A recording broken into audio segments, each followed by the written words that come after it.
What's up, Pensacola, man? We appreciate y'all for checking in to the G Spot podcast. This evening we have a special guest in the building. A first to the G Spot podcast. We have Kenyatta Buchanan in the building. I appreciate you. Yeah.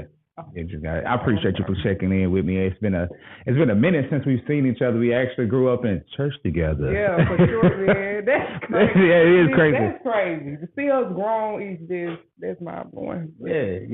We grew up in church together. Yeah.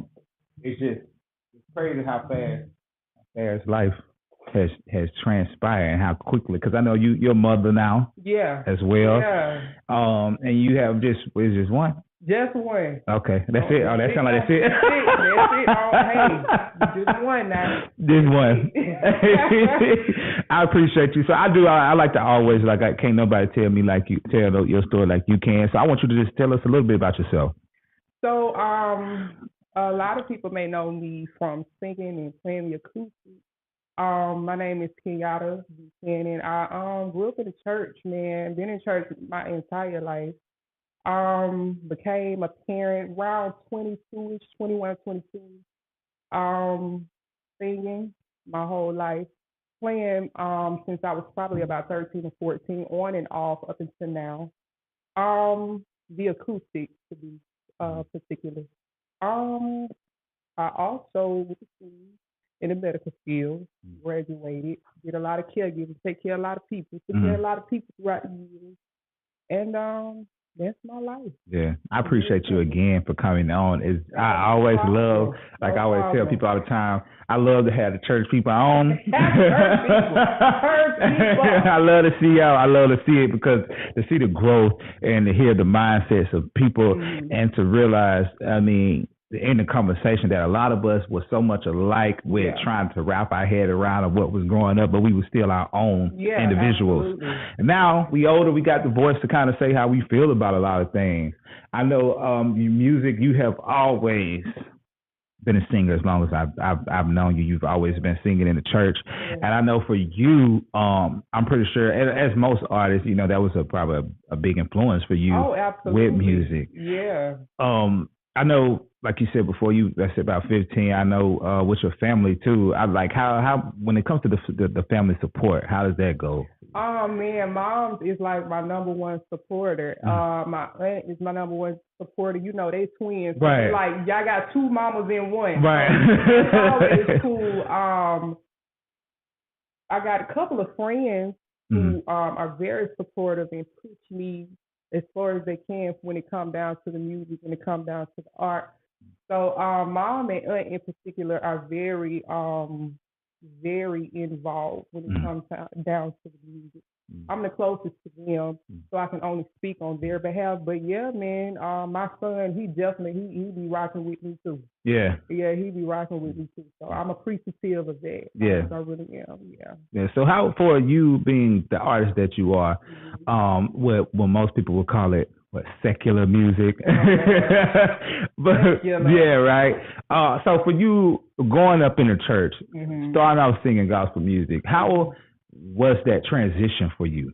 Oh, for me, it really wasn't a hard transition because I count what it is that I do as ministry as well. Not just because, it's gospel music is ministry, but other genres can also be accounted as ministry as well. You got inspiration, you have your soul.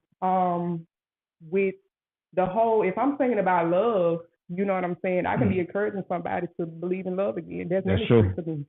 So, I count it all as ministry. The Bible says we are peculiar people. So I try to live up underneath that umbrella. I don't want to be boxed in. So I kind of go wherever the Lord leads me, wherever He takes me. Right. I kind of, that's how I be. Yeah. So what is your favorite genre? Music to perform? Favorite genre of music to perform? I would say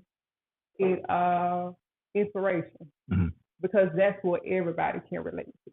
Right. Not just Christians, not just whoever, but everybody can relate to inspiration. Right. And so that could be one of my favorite genres, because if I'm singing gospel, only Christians may be able to relate. Right. Before it's inspiration, everybody can relate, everybody can vibe, everybody can have a good time. So that probably has to be one of my favorites. Mm-hmm. What was your biggest motivation with pushing your music career? Cool. My biggest motivation. I don't know. It was just something that I felt like I needed to push because it was already on the inside. Right. You know, you know how you have that thing where, oh, I don't have a choice. Right. I just got to because it's what God has put on the inside of me to do. So I would say just the gift within itself is motivation. Right. For me to just keep it pushing, keep it moving. God has given me the gift, so therefore I'm responsible as how I go about it. And so that's motivation within itself. The gift that God has given me, Him counted me to be good enough to carry it. Mm-hmm. So I got to carry it out. Yes, yeah. That's very important and very, very, very, very deep to even think. Because I know with people who, individuals who have very strong spiritual backgrounds, mm-hmm. you know, it takes a lot of courage to say, you know, this is what God blessed me with and this is how I'm going to use my gift. Absolutely. Because for a lot of times we are told how to use our gifts for God. Like, how you going to tell me to use what God through me? It was a lot of that. I definitely I went through that phase where, you know, people was telling me, oh, I should do this or I should do that. But at the end of the day, I really had to tune in spiritually. I really had to tune into the divine and really get my own his answers on what it is that he wanted me to do, and it's been history ever since. Mm-hmm. So I counted all joy, but I really had to block out the background noise because there was a lot of that. But I had to get still and really tune into what God wanted me to do. Right. So that's what I did, and I've been hitting the ground running ever since. Yes. Very, very inspiring. Like I said, I like to sit up and have these conversations with different people that I grew up with, especially when it comes to my spiritual background, to kind of see how we all evolved and the things that we share similar in thought. And, you know, even with me with starting my podcast and some of the conversations that I have on my show, sometimes I have people who will come to me and be like, well, I think this, or, you know, I don't think you should say that on here. But I'm like, if I don't say it, what would change? You know, somebody has to say it. And even your title. Yeah. The name of the podcast. Yeah. Because I was like, oh, Lord, this was talking about the G-spot. Lord have mercy. I don't know what these folks, but but I had to really keep an open mind about it. And then you told me what it actually meant. I'm like, oh, okay, that's clever. Yeah. Gentris is his name, y'all. That's what the G stands exactly. for. The G stands for Gentris. And like I said, I get it all the time. I mean, I've had people, and I've even had I've had individuals who are, you know, very strong backgrounds with their faith, and they would deny coming just because of that. Yeah. You know what I'm saying? Which is fine. Yeah. It was a point in time, especially when it was people that I knew, I would feel some type of way. But I understand that at the end of the day, people are trying to protect their brands. Absolutely. You know, so it's no disrespect. Yeah. But I feel like if you come to me and you ask me like, hey, what's XYZ, and if you sit down and actually watch the show, you understand. Like we not saying we don't talk about stuff like that. Because I feel like that those type of things should be talked about, as we see with the STDs going on right now in our own city, and just life period when it comes to reproducing. Sexual education is very, very, very important. Yeah, and I think that's why a lot of people, the lack of the education is why a lot of people get into a lot of things they are into. Yeah. I know, like I said before, we talked about the church and seeing the shift in the church. What is one thing that you've noticed about the change in the church? And I think this is a good question because I feel like it is a lack of change. I don't feel like it's much change, and because of that, it has really taken a toll on the youth in particular because, you know, we have all of these ideas and things that we want to do, but whenever there is not a space available that's created for us to say, hey, can we do this or can we do that? Or you don't necessarily have to go with what it is that we say, but just a listening ear. You know what I'm saying? Just to kind of just to consider it, I feel would be enough. But I feel like it needs to be more change as to more, you know, when it comes time to being more open about the way that we praise God. You know, it doesn't have to be one way done. Right. There's different ways that we can kind of express ourselves through Christianity, and I feel like that's lacking in the church for sure. Yeah, I know coming up and being a part of two lifestyles when it comes to church. My mom's side went to a certain church, and it was more so non-denominational. My dad's side was more so Southern Baptist. Me, more personally, I enjoy Southern Baptist way more. I don't know what it is. I like that devotion, that old school. That's my thing. Yeah, man. My mom used to say, "You like that struggle music?" I do. I like the hymns, the humming. That's what I like. Yeah. But one thing I noticed is just going to the churches now, and a lot of people would say, "Well, COVID." Because of now everybody going to church online. And I'm pretty sure that does play a factor. That does play a factor in it. But like we talked about earlier, the church, regardless of the building, the church are the people. Yeah. And you can still be a church without people being in the building together at one time. Absolutely. And I do believe that congregating in any type of faith background, congregating together does make a difference. It does. Yeah. And the Bible speaks about that. Don't forsake yourself to fellowship with the brethren. Yeah. And even at the same time, if you want to speak technical terms, we are the church. Yes. You know what I mean? So, but even in that, it's not so much as the church, I believe it's just the people. God. Yes. His children. So I mean, we really can go back and forth about that, and self-reflection, taking accountability for self also plays a part. You know what I'm saying? Seeing what it is that I can do, to change me first, right? Environment second. Right. So it's all about, again, like I say, being able to be mature enough and being able to be open-minded enough, wisdom enough, having discernment enough to be able to let this generation and generations even after them, and even older generations, us creating ways to where we can praise and live our lifestyle freely without being in a box. Yeah. Without being one way. You know what I'm saying? Because there's so many people that need to be reached. Yeah. So many different nationalities and ethnicities that need to be reached, but we can never reach them if we have this one track mind. Yes. Right? So that's why I sing different genres. That's so important to me. And I don't even think that it's just different genres. I just sing music, period. Yeah. You know what I'm saying? So that I'm able to reach it. Because, see, first, I want people to see God in me without me even opening my mouth. All right. That's the first thing. You know what I'm saying? I have to walk around and holler that I'm Christian. They should be able to see that in me. Yeah. And say, "Ooh, it's something about how I want to find out more." Yeah. So for me, that's what's most important. You see what I'm saying? And whatever it is that I have to do, in whatever ways that I have to put myself out there, not saying in nothing far-fetched out the way, right? But being a sacrifice to say, "Hey, okay, Lord, here I am. I go out there, you know what I'm saying, to reach whoever it is I need to reach." Because it's all about compelling at the end of the day. That's true.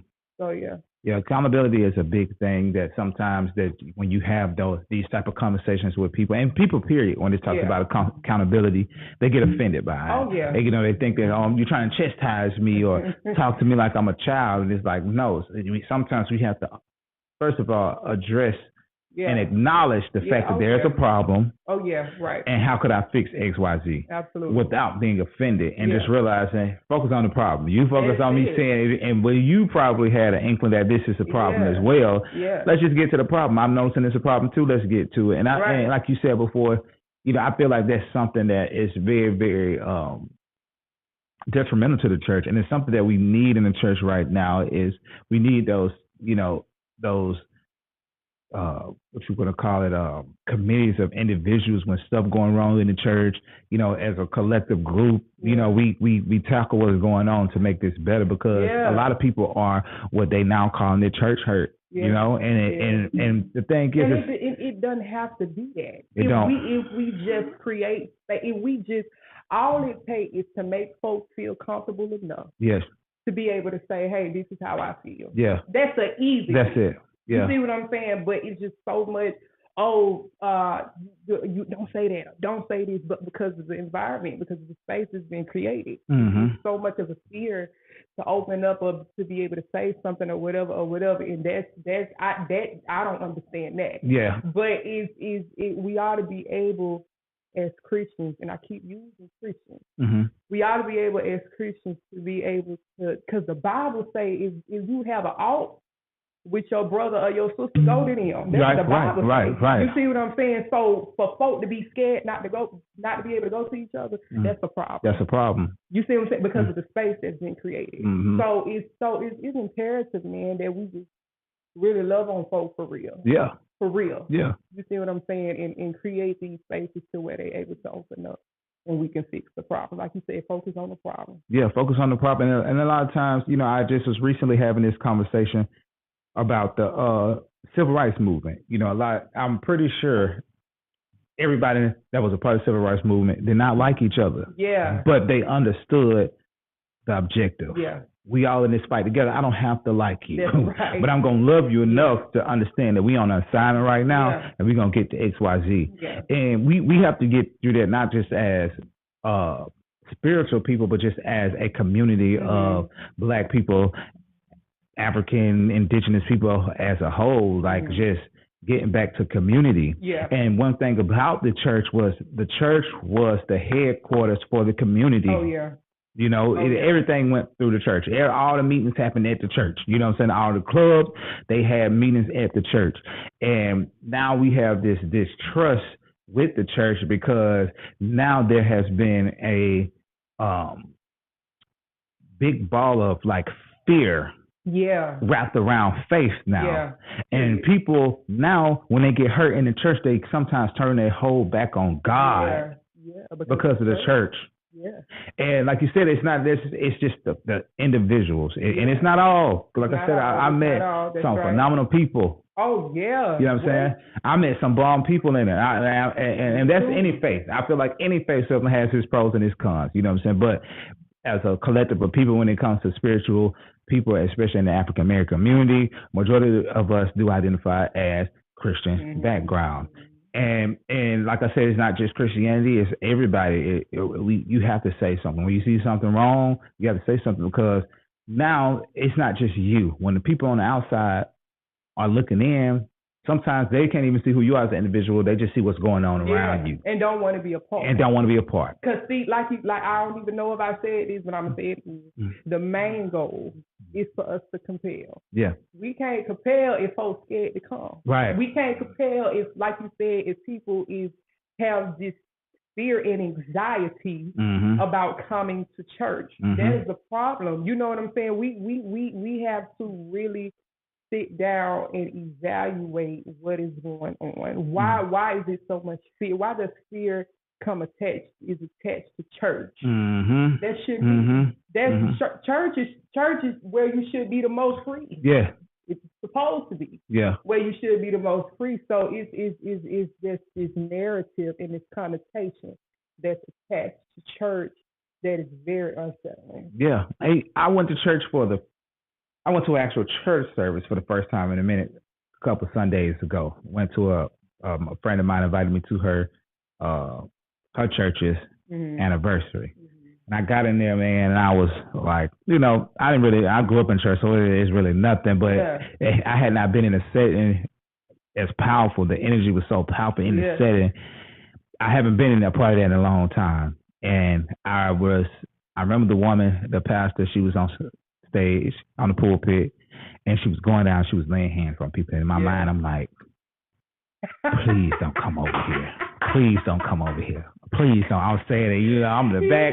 Come every time. Please don't come. And I kid you not, she stood 3 rows. She was about 4 rows ahead of me, and she was standing on the chairs. Like she was walking on the chairs, standing up, laying hands on people. And the 4 rows ahead of me, I'm saying, please don't come to me. Please don't come to me.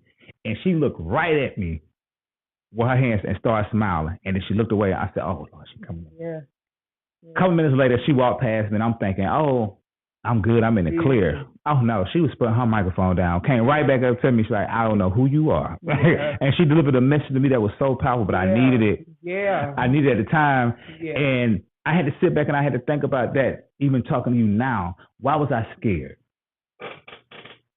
Why was I scared? And even seeing all these people, men and women, dancing, being thankful. And even she got into it. She's like, you go to a lot of churches and people do not believe in dancing. And she brought up to David dancing. And shoot, man, them people, they cut up in there. And I'm the only one really just clapping regularly. And I had to just think, like, where did this come from? Where? Why am I scared? Why are you scared? Yeah. Something has happened. Yeah. You see what I'm saying? Because again, I want to be very specific when I say this. It's not all churches. It's not all churches. Yeah. But the majority rules. Yeah. You understand what I'm saying? So it's why is it that you're scared? Yeah.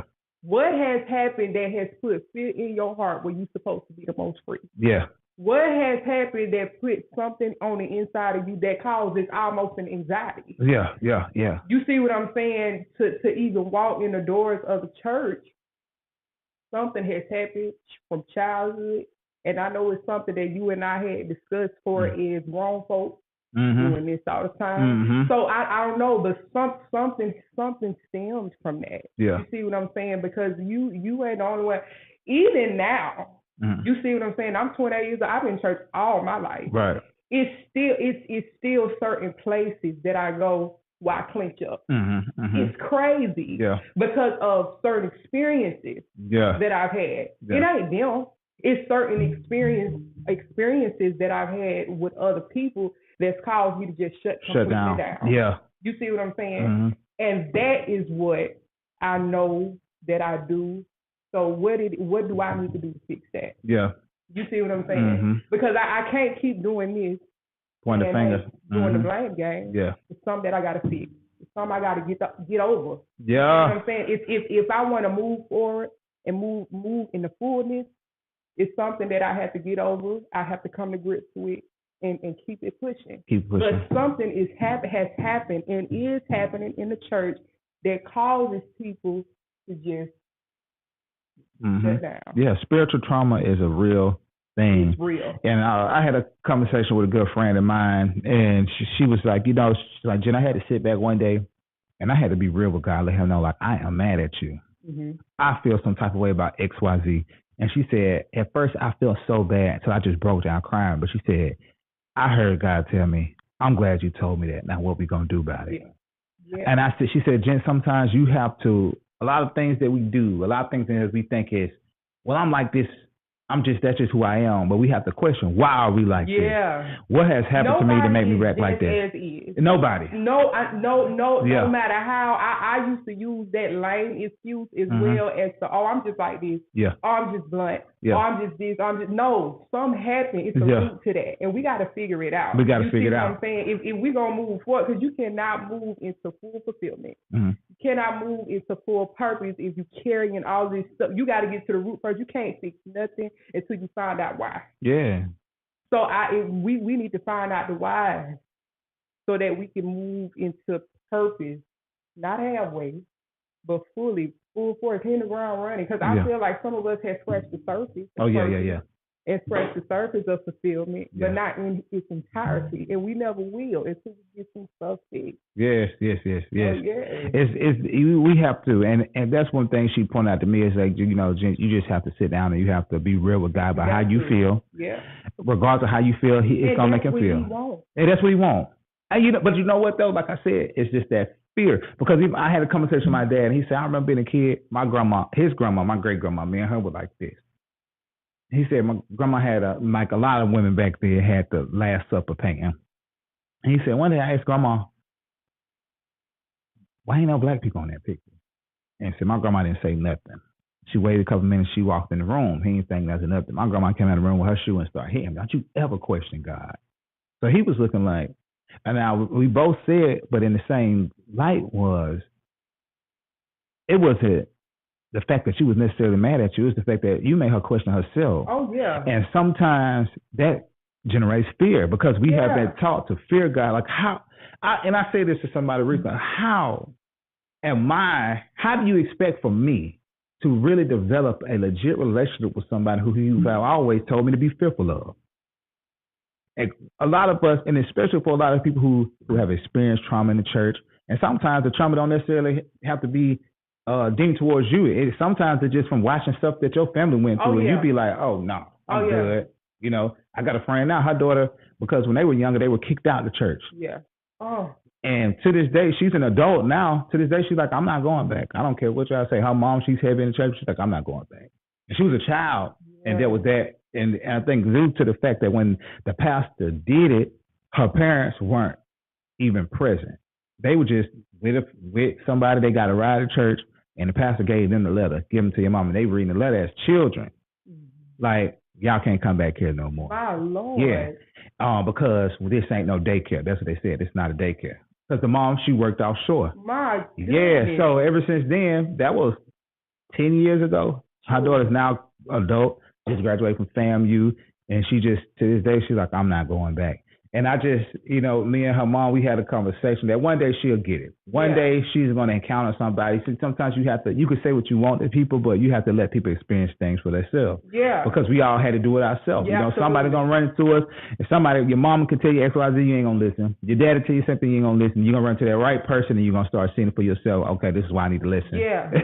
And so she'll see it. Yeah. And let's talk about that too, with all of the traumas that a lot of church folk deal with, church kids in particular, that grow into broken adults. And so it get you some therapy. Yes.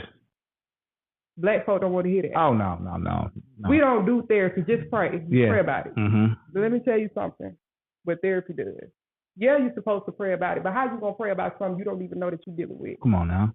Therapy. When you go to therapy, you sit down with somebody who is educated to help you unpack this trauma that you probably didn't even know you had. So with that, that's what you take to God. Now that you know what's wrong with you, that's what you take to Him. You pray about it, and He fixes it. How can you take something to the Lord? So a lot of times we don't even know how to pray. We don't even know how to come to God because we just sometimes we sit there, our mind beats. Some of us don't know what's going on.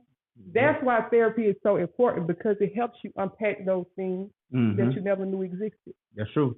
I got a family member who follows an African-based faith system, and in order to really get into it, you have to go through a process of sitting by yourself, and they do a reading on if you are even eligible to cross over to do this type of work. And they kept telling her, no, you can't do it. You can't do it. You still got stuff you hold on to. You can't do it. You still got stuff. She said, Jen, I had to sit down and really think about it. And she said, I cried all day because it was stuff that I thought I was over. Molestations I thought I was over. She said, stuff that I didn't even remember that happened to me. Yeah. And she was like, and I realized this is why this is like this, because that happened. And I said, well, it's interesting because, like I said, just like my friend, she told me the same thing. Like, you just got to be real with God about how you feel. That's what He wants. Yeah. See, we have been conditioned to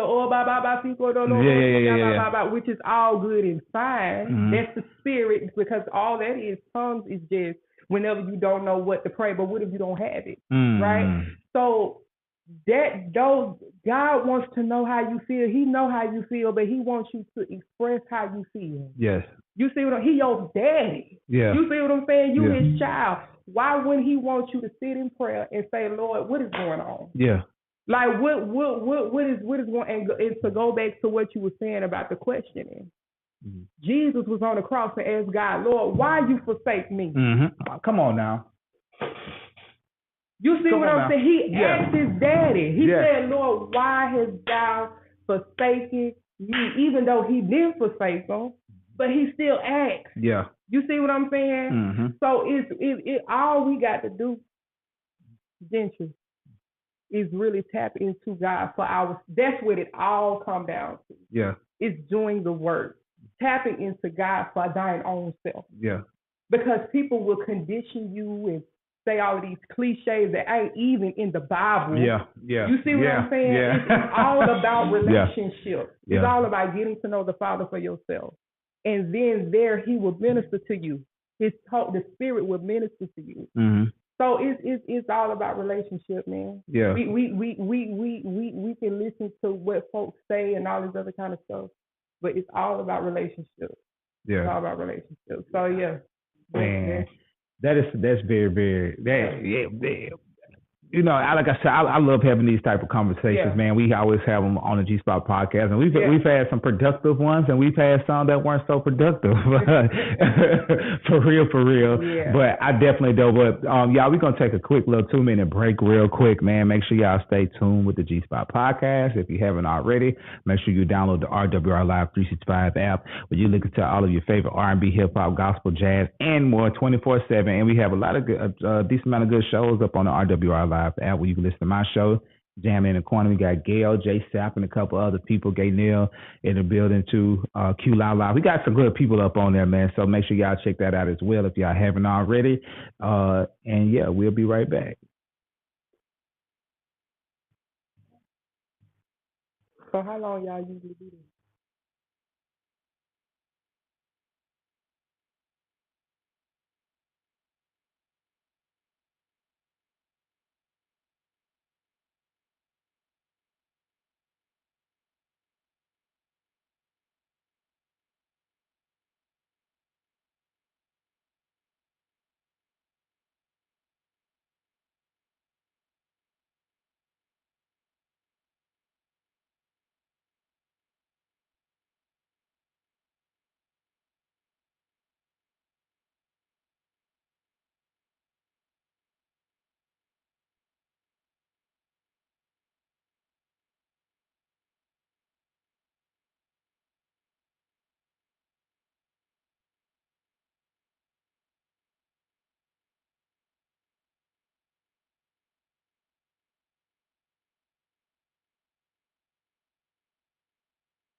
What's up? What's up? What's up, man? G Spot Podcast. We back. And we have in the building, if you're just not checking in, acoustic artist Kenyatta Buchanan. What's up? I appreciate you again for coming with us tonight. She is a first for the G Spot Podcast fam. Man, we begin real deep tonight. So I know the next question I want to ask you is: has your faith ever been used as a weapon against you when it comes to your gift? No, not necessarily a weapon, but I have been convicted on a couple of occasions by the Spirit. You know, okay, Kenyatta, you can do this, but don't do that. Right. You can do this, but don't do that. Yeah. For as weapon goes, I do consider myself to have spiritual gifts.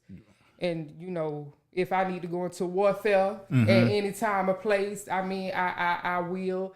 But for the most part, it's just really just being just conviction. Yeah. You know, when I'm not supposed to, what I'm not supposed to do, or what I am supposed to do. And if I've done something that I thought I was supposed to do, which was nothing but my logic, one led by the Spirit. Yeah. You know what I'm saying? I get convicted Right. and stuff like that. So far as that goes, just conviction. Yeah. Really.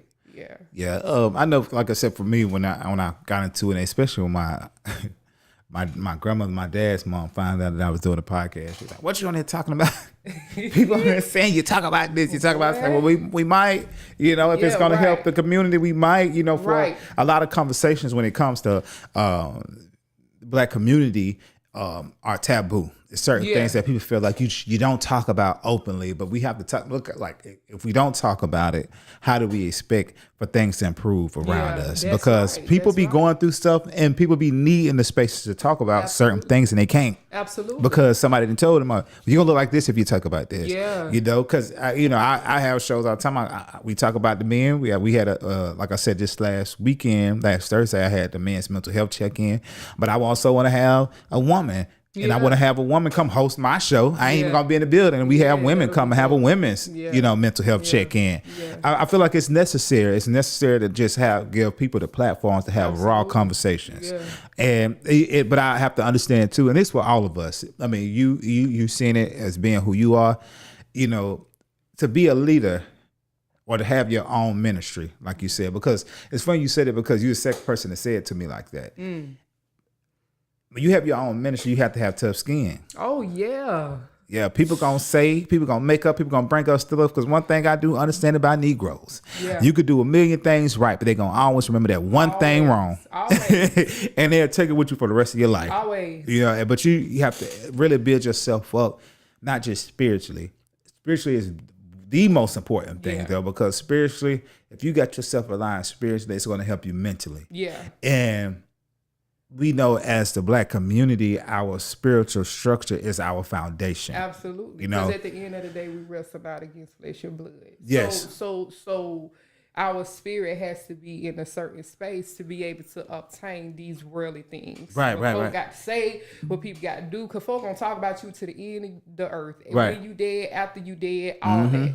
So and not even just per se gossip. It's a plethora of things that you have to have tough skin for when it comes time to Negroes. Like yeah. So it's spiritually, like you said, is number one. Yeah, it's number one. Definitely. You So I know we tapped in a little bit on it earlier, but you know, when you get into and I'm pretty sure a lot of y'all know, when you get into a lot of performers, they have their performance name, and I want you to get into like I asked you earlier, you know, why did you decide to just go with your birth name?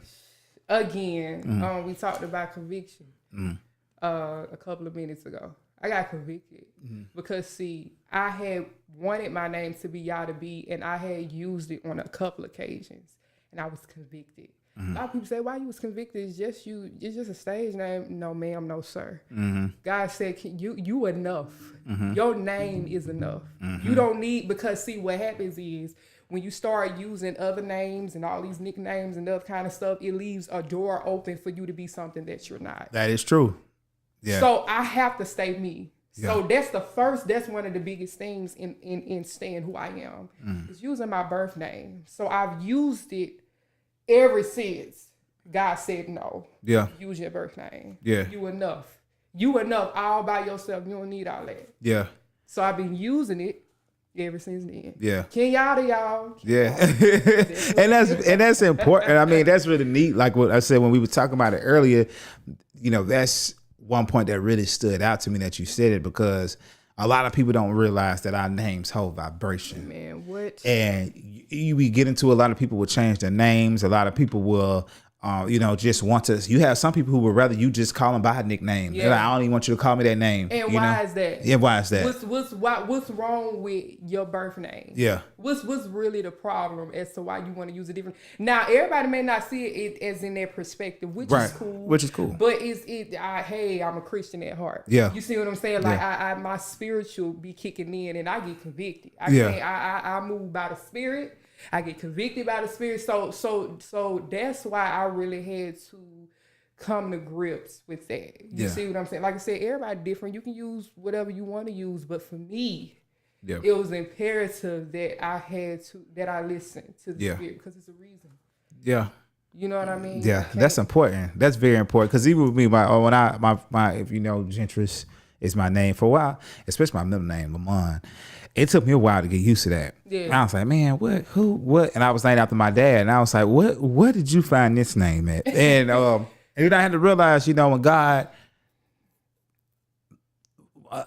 when it comes to the African American culture, we are so used to these gentrified, colonized names. So when we hear something of people with a unique name, or people will try to shun you for that. Yeah. You know what I'm saying? Yeah. And I say all the time, like, even if I don't agree with it, like, I appreciate the fact that you found the need to be creative with your name, you know? Yeah, absolutely. And that's what I had to realize about my name, is that, and my dad was like, no, your name holds weight. Your name holds a vibration. And, you know, it's like your stamp. This is who I am. This is, and it's very important, because people, I used to go by Mr. Jody, and I started thinking, I was like, no, I don't really want to go by that no more. Like, it is what it is. I'm going to give you raw. So you just call me by my name. You know what I'm saying? I'm not going to go by the whole alter egos, because the time, and during the time I was Mr. Jody, I was drinking very heavily.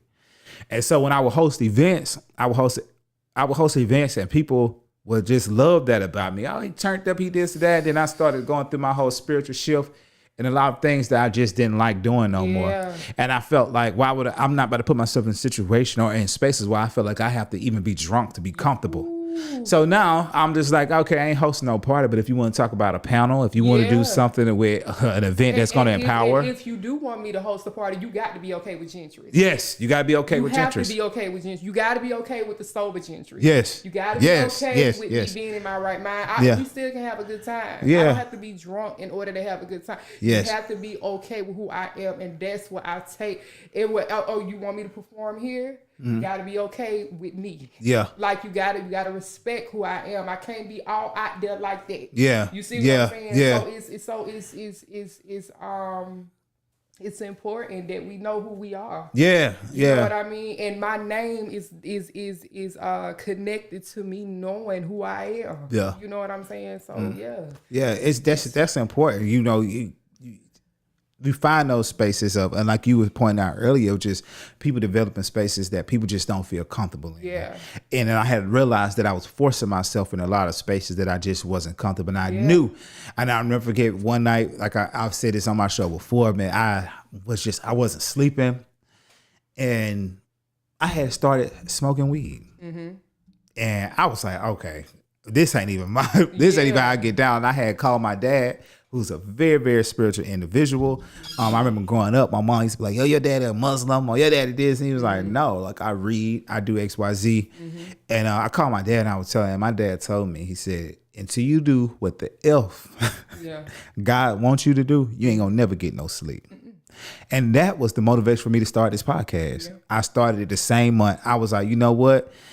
All right, I got to make a change. Yeah. And I started to build my connection, and people was coming to me left or right. You running from God. You running from God. And I just didn't get it. I was like, I used to ask him, like, what do you mean by that? Like, what do you mean by that? God wants you to do X, Y, Z. God wants you to do X, Y, Z. I'm like, okay, I get it. I get what you're saying. Y'all come with the same messages. But I had to realize that sometimes when you give me a message about something And I make that message a reality. Don't feel some type of way when the reality is not necessarily what you said the message was. Don't mean that the blessing still ain't in it. You know what I'm saying? It's just that maybe this is the way how I supposed to do XYZ. And then, you know, and I was the other Sunday. One door can lead to another. Door can lead. I was just talking. I don't mean to cut you off. I was just talking to my sister. Well, she my best friend. I was just talking to my sister about that. I said, man, you don't know our ways are not his ways. Yeah. You don't know what God is going to use to take you over there. You trying to fit. You like, okay, Lord, if you do it like this, then I know for a fact I can do that. I can go right there. But he has a whole. We cannot even fathom the mind of God. You can't. And where it is that where the route and the avenues that he wants to take us in order for us to get to our full purpose, in order for us to get to fulfillment.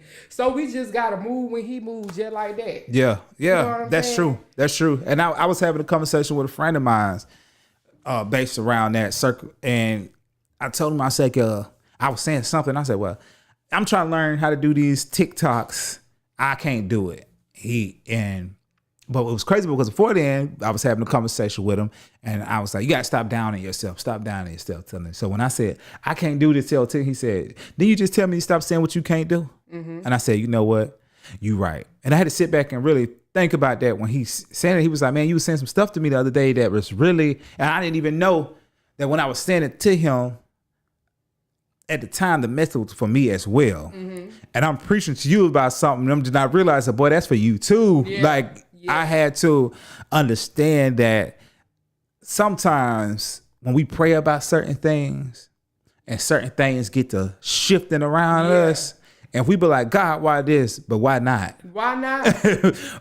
Even when we go through things and we be like, okay, I am on my wit's end. And then everybody said, well, why not? Why me? Why me? Why not you? Why not you? Because see, I'm gonna do. You don't even know through the trials and the tribulations and the obstacles that you face, and I'm finna do something else. I'm finna do something greater than what it is that you think that what it is that you even prayed for. I'm going to answer your prayer, but I'm going to do something else on top. I'm going to make it greater than you can ever imagine, but you got to go through this. Right? You got to go through that. You got through that. We have to appreciate the reconstruction. Yeah. We have to appreciate that, and especially if we have faith that we know that with this situation going on right now, this ain't no purpose situation. And I know, like, even with me, I recently went through something, and like I tell people, I ain't stressed about nothing. I am very thankful. I'm very optimistic, and that's what I was telling my friend that night. I said, we was talking about children. I said, well, I've gotten to the last few years, when it comes to children, and be like, you want a boy, you want a girl, I want whatever God wants me to have. That's right. I just want a healthy baby. That's you know what I'm saying? Yeah. And even with just my career, personally, I tell people all the time, like, I don't want to put myself in a situation where saying, I want this, because I ain't going to know what's going to come with that. Whatever you want for me, God, to have, I want you to. I got convicted on that too. Yeah. I said, Lord, okay, if I do this like this, I can do that, and we can do this, and I'll be this. Yeah. I said, I had my plan laid. I said, Lord, and I would kind of be so frustrated and aggravated because I know it can work. Yeah. When it don't go, like, if I can do this right here, if this person can do this right here for me, if I can do this, I know what it is that can work. But it's like, again, your ways are not my ways. Right. You see what I'm saying? You think that you know what's best, but I know what's best for you. Yeah. You see what I'm saying? Yeah. You want something and you think it's good, but I know what's best. Yeah. You see what I'm saying? So we just have to, again, be very careful and be sensitive to the spirit. Oh yeah. Be sensitive to it. And be able to hear. It's an old school song. And I can't remember the full words to it. It's one of them old school songs where you don't use no drums. All you do is just stomp your feet and clap your hands. And they speak of, you can't say what the Lord has told me. And a lot of times somebody will say, God told me X, Y, Z in concerning their life. And the person will walk away and say, God ain't told you that. But who are you? Who are you? to say what God had told Yeah. somebody. Yeah. You know what I'm saying? And I had to realize that if you trust yourself, God could talk to you too. Oh yeah, we all. And that's another thing. There is no hierarchy. We all have divine connection. We are. Oh, come on, listen. Listen, I was telling a woman this. Don't let nobody fool you and think they're the only one that can hear. Yeah, I seen a woman true. that was making a comment about Tyler. It was a video of Tyler Perry laying hands on TD Jakes, and TD Jakes fell out. And she said, "He ain't no pastor. Who he? Just because you ain't gave him that title, don't mean that God has not gave him a gift to do X, Y, Z." You done missed this man whole impartation because you worry about title. He ain't no preacher. My God. Yeah. Folk worry about the wrong They be thing. worried about the wrong things, man. And your spiritual Christ. journey. And I said this all the time. We had a speaker panel at the Black Beauty Expo last year, and one of the that I hosted, one of the women that were there, she was a young woman. Mm-hmm. She was like, I've been going to church for XYZ amount of years, and I'm just not getting what I need to get, and it's a lot of stuff going on. And I had to stop. I said, that's what you worry about right there. I said, when you go into these settings, we have to understand that your pastor is human just like you. Yep. Stop going to churches. Stop going anywhere, even on a job, and looking for perfection. Yeah, that's true. That's just not how it's going to work. Not gonna happen. And even when your pastor going through XYZ, as a person who supports this person, you're supposed to still support them, And even if you say, you know what, I can't handle this right now, let me back up. Mm-hmm. But you still offer your love because sometimes it ain't about your understanding of the situation. Yeah. You know, because who are you? You can't put them in no heaven and no hell. It ain't about you. That's right. You just pray that just like when you went through XYZ, you wanted somebody to pray for you, you got to do people the exact same way. That's right. And we sometimes don't give each other that same grace. We don't. It just like the point you made earlier with, sometimes people put things and give you little riddles and make you feel like, oh, this is God's word. And you be like, no, like that's your word. Yeah. You know what I'm saying? And I'm not going to let your reality of me make it my reality because that's not how this is going to work. That's not. We have to give each other more grace, man, and have more understanding of each other. And I tell you, when you go to any type of religious establishment, go there with the idea that you are getting what you want from God and you are trying to learn God for yourself. Don't worry about what nobody else got going on. Focus on you, because just like you also stated earlier, people will see it within you. You ain't got to tell nobody what you is. They're going to see it. You are the first thing that people see before they step inside of any establishment. Yeah. The ball is in your court. Yeah. You see what I'm saying? So it's so important that people see Jesus in us first. Yeah. Because that's going to determine whether or not they're going to want to follow you anywhere. Yeah. You see what I'm saying? Like I said, hey, and that's what I want to exude. Mm-hmm. Like I'm not trying to be all this spiritual part. No. I want people to see the love of Christ. Right. Everywhere that I go and be interested enough to say, hey, I want to find it's something about her, and I want to see what it is, and then thereafter I can witness. Yeah. I can't witness. I ain't gonna beat nobody over the head with the Bible. Yeah. I have to be inviting enough for them to be able to even want to have a conversation with me. That's true. I have to set the tone. Yeah. I have to create an environment to where people feel that they can have a conversation. Yeah. How do I create the environment? By first showing the love of Christ. Yeah. And that's a person of having your music, having your own ministry. You definitely have to adopt that mindset because you are a leader without even trying to intentionally adopt that role. Yeah. You know what I'm saying? People are looking at you. People are expecting from you things that you probably don't even expect from yourself right now. Absolutely. You know what I'm saying? So it encourages you because even with me, it's a lot of times I get with the show, I get very discouraged and I have to sit back and like, okay, I got to think this thing out. But obviously, God, you put it on my heart because one thing I was taught, if it's already on your heart, it's already for you. It's already in you. Yeah. And so I was like, you already put this, like, what do you want me to do? What do you want me to talk about? And I always open up my space for anybody. Absolutely. Like, I don't want nobody to feel like you could come here and feel no type of way because maybe what you got going on, you can come here and talk about it and you never know, somebody can give you some type of advice for XYZ. Yeah. You know, and we need that. We need that structure. We need the support within our own community. Absolutely. And especially when it comes to the black men. I was, and the brother was having a conversation And I was like, it's kind of crazy. You go work with another brother, and he would see people of different ethnicities, different racial backgrounds will come through, and they'd be all jolly. Hey, how you doing today, XYZ? But another brother walk by, what's up? And won't say nothing back. Just keep on walking. Say, I ain't friendly. Why not? I hate when people say I ain't friendly. Yeah. Why not? See, that's another thing. I hate to keep going. I don't want to sound so cliche-ish when I say Christians.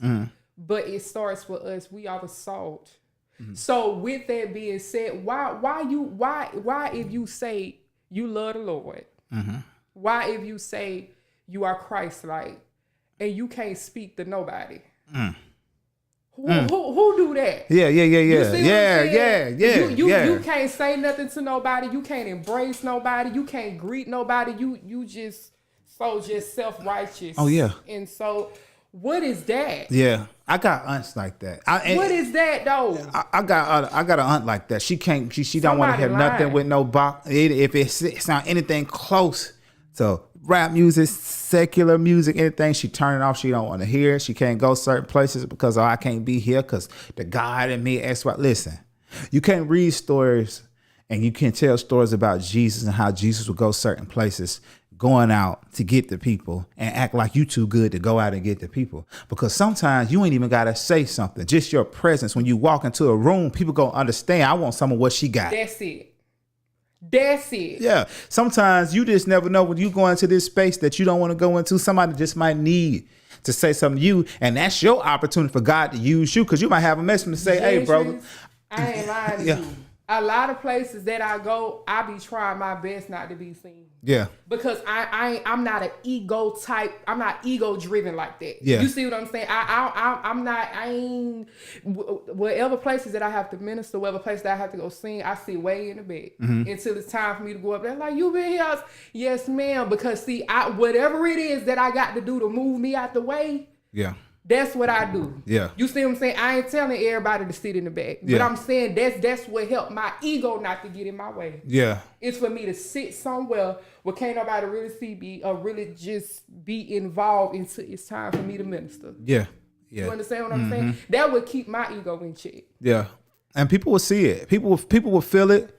Well, like I said, by just looking at you, people will understand your energy. And sometimes we will feel like, I tell the woman, I tell Nicole this all the time, one of the founders of this radio station. I tell her all the time, sometimes Nicole, she be in the back, she be calm, she don't say much unless you say something to her. Very nice though. She don't say much, and I used to kind of be like, you're a little too quiet for all the stuff that you've done in the community. Like, you're a little too quiet. And she's like, that's just not who I am. Yeah, no. Like, I'm just. It's not about me. And you know what? I had to realize that. I had to realize that some things, when you are a leader, you are also a servant. Period. You are here to serve the people. Period. And so that's one thing about me. People will be like, oh, you know everybody, you social. I'm not as social as people think I am. I have to push myself. My anxiety be going through the roof. When I'm like you, when I go out somewhere, I'm in the back, sitting back, chilling. Yeah. And then I have to push myself like, no. And sometimes I'll be in a situation where somebody gotta be like, hey, hey, I want you to say XYZ when I'm talking to somebody. And I just pop up and be like, hey, he'd be like, well, how you know? I'm just like, hey, God just told me to say it to you. I don't want to seem weird either, because it's like a thin line between being to yourself and being rude. Because when you in the eye of the public, it is a certain way that you have to be when it comes time to being social. Yes. You see what I'm saying? I'm not saying disassociate yourself from people to where you ain't interacting with folk. Right. I'm just saying, don't be so loud and boisterous like you just arrived. Right. Yeah. That's what I'm talking about. Yeah. I interact with everybody I come in contact with. I try to hug folk. I try to talk to people, because see, it ain't even about me. I'm here to accommodate. I want to be able to read the room and be able to accommodate everybody's needs. As an artist, that's very important. Yes. As an artist, because I will see certain people that I even know, and people will request to say, hey, can you sing this song? And I don't sing no blues. I ain't singing no blues. I'm like, as an artist, man, even if you just sing one blues song per set, staying in the South, I'm in a demographic for people who listen to XYZ. Yeah. So let me do something that connect to these people to get their attention. It's not about you and what you like all the time as an artist. Because even with me, I've had people come on my show and I say all the time, do you think that I 100% am okay with some of their viewpoints? I'm not. Yeah. But I'm not going to disrespect you either. Right. I'm not going to make you feel like you can't say what you got to say because you ain't going to agree on me all the time. That opens up room for you to be who you actually are. Yes. If you can accommodate folk to what it is that they like, that leave room for you to turn right back around and do what it is that you are purposed to do. Yes. Because you have already created a space to where, okay, I care about how y'all feel. Yeah. See, when you open up, you already open up a space where, hey, okay, it's about y'all. Yeah. And sometimes that's what people need. Some people just want people to know or want people to confirm that they care. Yeah, you know what I'm saying? That's it. And it might not even be in those words. Yeah. But if you're showing that I'm listening to you, that's all people want to know sometimes. Yep. And it's not necessarily always about agreeing. Yeah. It's just that I'm meeting you halfway. Yeah. You know what I'm saying? Because like I said, as an artist and being around people who have the gift of singing, you have different types of people, and you can sometimes I've been in a room with people who they are so humble to they so quiet you didn't even know they had a voice. Yeah. And I've also been in a room with people that they talk so loud by just their ego. They feel like, oh well, why I ain't got no room for this, or why this? I never forget when Jacquees came down here. You did, and then it's just be like, why? And we see, and I think a lot of people sometimes, social media is a very big influencer. Yeah. We see stuff on social media with people who have these reality TV shows and they act a certain type of way when they go and do XYZ, and it's just like, I always tell people, if I had that type of money, you think I'm be acting like that? Man, no. Yeah. If anything, I'm gonna be so happy and so thankful for what I have going on, and I'll be nervous to even act that way because I don't want to lose it.